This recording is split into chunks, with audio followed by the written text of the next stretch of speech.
Hello everybody, welcome back to the workshop. So in this video I'm going to be talking about not being limited to a title. So here of late I have seen some different stuff kind of coming along the pike, and this is usually from people who, well, really don't know what they're talking about, but they talk in circles about this isn't blacksmithing, or that ain't blacksmithing, or that's welding, or that's fabrication, or, you're not a real blacksmith, this and that, what have you.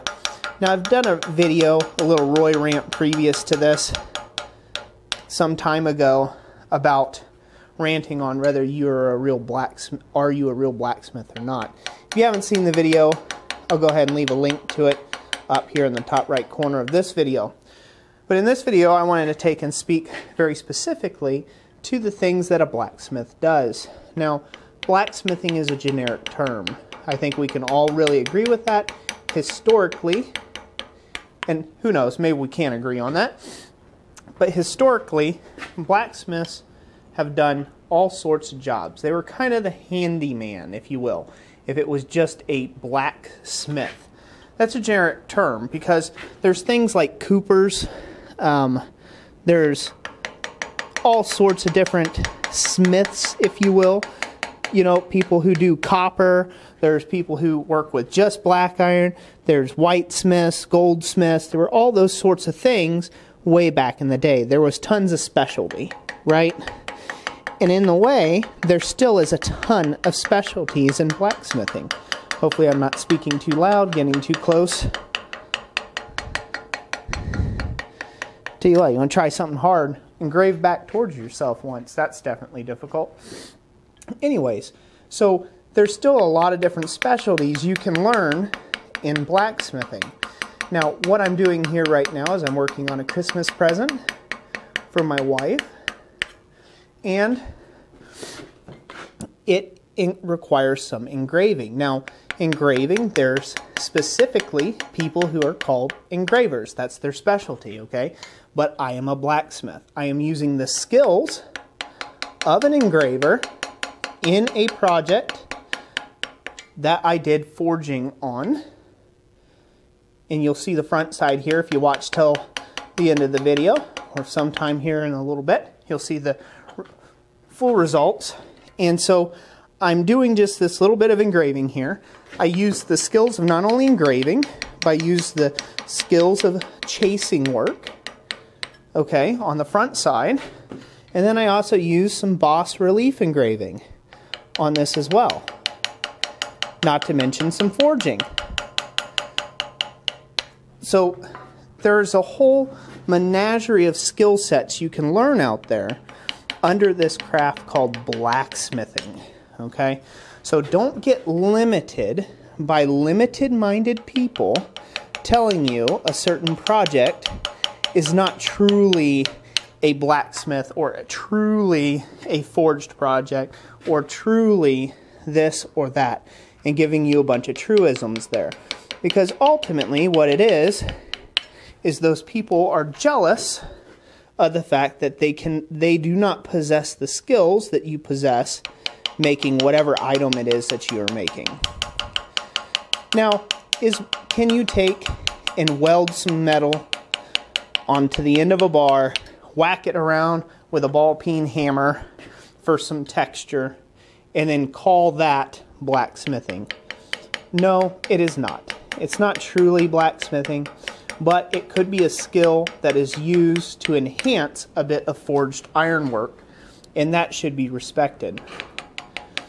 So again, blacksmithing in its purest form has always been a craft that is kind of a jack of all trades, master of none kind of title for blacksmithing, historically speaking. Now, if you want to become, say, something, let's say, like a master blacksmith, what does that take? What does that entail to be a master blacksmith? Well, in my own personal belief system, you have got to be able, in order to be considered a master blacksmith, to be able to look at an item, a project, and diagnose exactly how that project was made, what size materials they used, and then go and set about recreating that item in perfect fashion with your own flair and your own twists, and be able to come out with a positive result. So that is one of my considerations of one of many, obviously not the only, that it takes to be a master blacksmith. Just like a master engraver. A master engraver is going to be very familiar with all the different types of engraving there is out there. Now that engraver may specialize in one type of engraving and not in another, but he should be able to perform, he or she should be able to perform all the various tasks necessary to engrave that item, no matter what technique is being used. That is the mark of a master, say master engraver. Same thing with the blacksmithing. In order to be a master, you should be able to take an item. Somebody says, hey, I want this. I want it XYZ to print, to scale, to size. I want it to look exactly like this. I want it delivered by such and such date. And you should be able to accomplish that mission for them. In my opinion, henceforth my opinion, to be considered a master blacksmith. But again, that's where that generality term comes from. We are just kind of general when you're talking about blacksmithing. It's always been a kind of a general term. Now there's people who are masters at forging, and all they do is forge specific shapes and items and the like. And then there's people who are master engravers.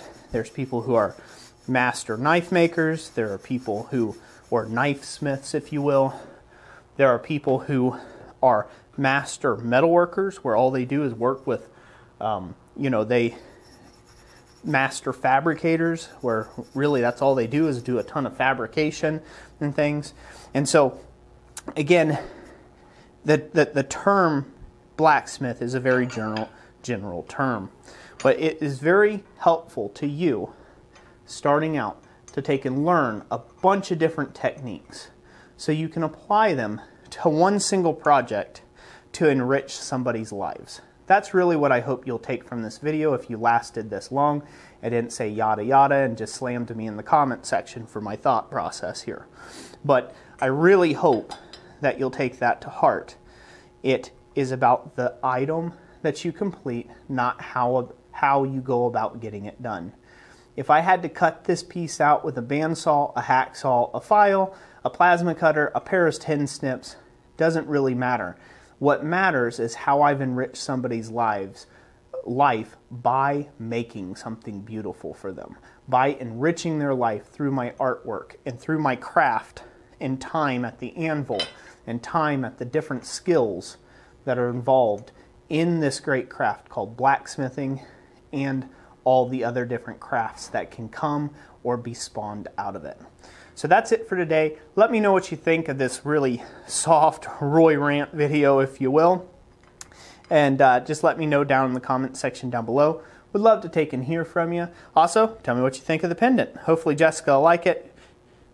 I'm not nowhere close to being done yet, but hey, guys got to get it done. It's December 22nd already and 2 days out from Christmas, so I got to get a move on here. Anyways, so thank you all for watching this. God bless you. Go out there and bless somebody's life today with your masterworks, and I hope you all have a wonderful day. Without further ado, we'll catch you on the next one.